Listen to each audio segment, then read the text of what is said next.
Nama saya Meskiel Wanimbo, kelas reguler program studi ilmu pemerintahan angkatan 2020 Fakultas Fisik. Saya akan mempresentasikan hasil pekerjaan saya. Tujuan perencanaan dan manfaat wilayah adalah perencanaan wilayah harus mampu menggambarkan proyeksi penduduk dari berbagai kegiatan ekonomi dan penggunaan lahan di wilayah tersebut. Rencana wilayah didasarkan atas pembangunan infrastruktur.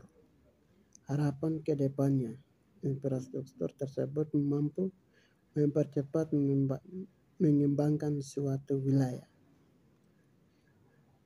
Juga cara berpikir mengenai persoalan-persoalan sosial dalam ekonomi, terutama berorientasi pada masa mendatang, berkembang dengan hubungan antara tujuan dan kesatuan kolektif yang mengusahakan kebijakan dan program. Yaitu kan sebelum menjadikan wilayah itu sudah berpikir dari awal, batas ini akan menjadikan wilayah satu wilayah atau dua wilayah. Batas ini dari wilayah dari batas wilayah dari sini dan dari sini itu harus dijadikan satu wilayah. Mereka sudah berpikir ke sana.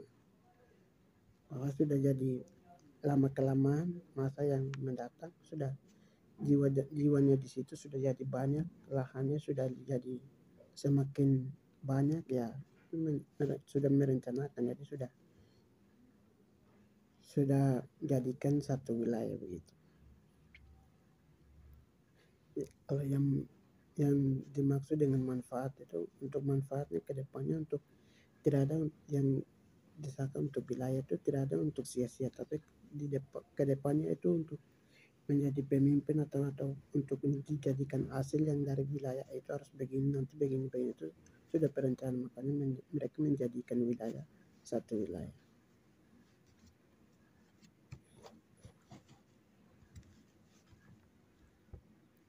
Yang nomor 2, definisi perencanaan dari sederhana sampai yang rumit. Perencanaan adalah fungsi manajemen yang sangat penting, yang nama di dalamnya tetap kegiatan yang akan menjelaskan tujuan dari perusahaan, membuat strategi perusahaan, dan juga mengembangkan rencana kerja perusahaan itu. Nah, rencana perusahaan sepertinya bukan dari situ lahan apa, sepertinya batu bata, tapi dari situ lama kelamaan masyarakat dari situ mereka berkompak bahwa dari situ mereka pikir di sini kalau karena mereka mengukur dari yang kota kerja, kalau masih banyak ya mereka lagi ambil cabang baru dari situ. Contohnya bukan satu tempat di situ saya tidak, tapi dari situ pindahkan ke wilayah lain supaya dari cabang itu menjadi dua. Dari situ lagi karena anggota kerja semakin banyak, maka karena dari situ juga hasil juga lumayan banyak, terus batu-batunya dalam 1 bulan 1 minggu begitu, karena pembangunan semakin maju, makanya batu-batu cepat habis, makanya mereka berpindah-pindah sampai jadi banyak lah cabang. Dari satu cabang itu menjadi berkembang menjadi banyak gitu, perusahaan itu. Yang nomor 3, Inisialis berdasarkan pandangan kelaksa dan motivasi. Keseragaman artinya bersifat homogen. Keseragaman ini bisa dilihat dari beberapa kriteria fisik yang dimiliki suatu wilayah, baik alam ataupun sosial budaya, yang relatif sama. Oleh karena kesamaan ini, wilayah formal sering juga disebut wilayah seragam, uniform region. Ini sepertinya wilayah itu semakin maju dan semakin berkembang. Mereka kerja juga berkompak dan melaksanakan perkantoran aktivitas apapun itu sesuai dengan aturan-aturan yang ada. Itulah disebut seragam dan rumit. 4. Jenis-jenis kota dan cakupannya diambil dari situs resmi Kementerian Pekerjaan Umum dan Perumahan Rakyat.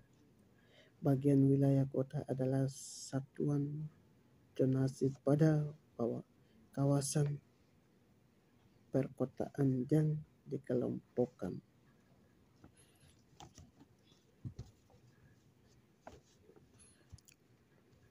Nah, ini sepertinya sekarang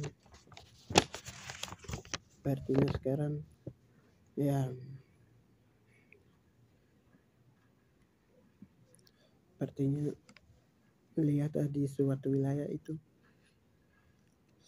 lihat pada masyarakat ya perumahannya seperti yang rumah-rumah adat seperti pakai atap, makanya bikin proposal lalu kasih masuk di kabupaten dari situ mereka bantuan seperti ya beras, perumahan, PDAM seperti begitu, berkendaraan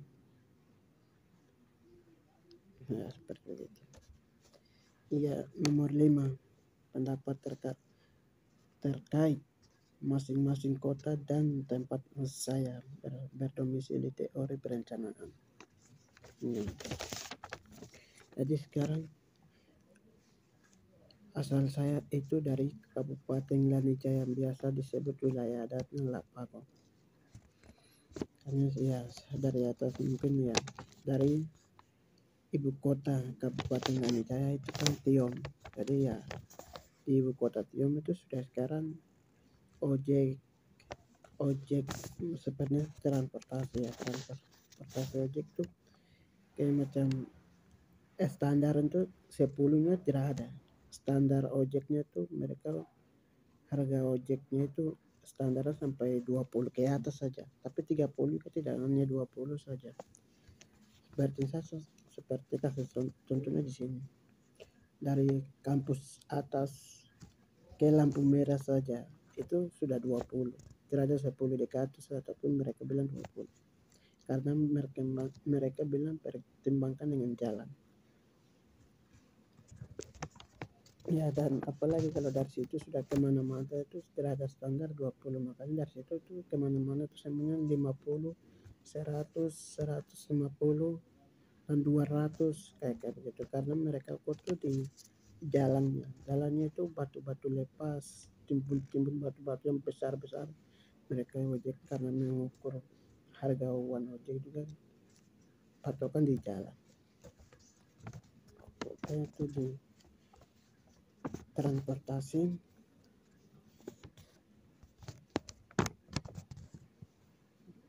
ya. Sekarang saya asal dari Kabupaten Lanijaya, tapi distriknya distrik Bugugona, yaitu di situ juga belum maju karena belum maju dalam hal sepertinya pelehen, air bersih. Kalau ya ibu kota di atas kan air bersih sudah, pelehen sudah, tapi dari situ belum bagi lagi ke distrik masing-masing, dan kampung tidak bilang, tapi distrik saja, hanya ibu kota saja. Makanya semua distrik ya sebenarnya belum, tapi yang satu distrik saja asal saya di distrik Bugugona saja itu sudah sekarang sudah masuk puskesmas, pelehennya belum, tapi untuk air bersih PDAM. Tapi untuk semua masyarakat yang distrik primer itu tidak, tapi untuk hanya puskesmas itu saja. Dan itu juga perencanaan, itu juga untuk perencanaan untuk sangat bikin proposal lagi untuk mendapatkan daya atau bikin proposal baru untuk bisa mendapatkan yang dari distrik Perime itu dari semua kampung yang semua jumlahnya itu di 13 kampung. Makanya saya bisa bagaimana cara bisa dapat yang semua 13 kampung itu. Butuh proposal untuk atau perencanaannya begitu. Terima kasih. Dan juga pelehen juga belum. Makanya itu juga sekalian nggak PDAM perumahan apa nih bantuan sepertinya uang kemiskinan dan beras pernah dapat, tapi hanya dua ini saja, apa PLN dan PDAM air bersih ini saja mereka belum pernah dapat. Makanya dibutuhkan untuk proposal lagi untuk kasih masukan di kabupatennya. Oke, itu untuk perencanaan saya untuk di asal kampung saya. Terima kasih banyak.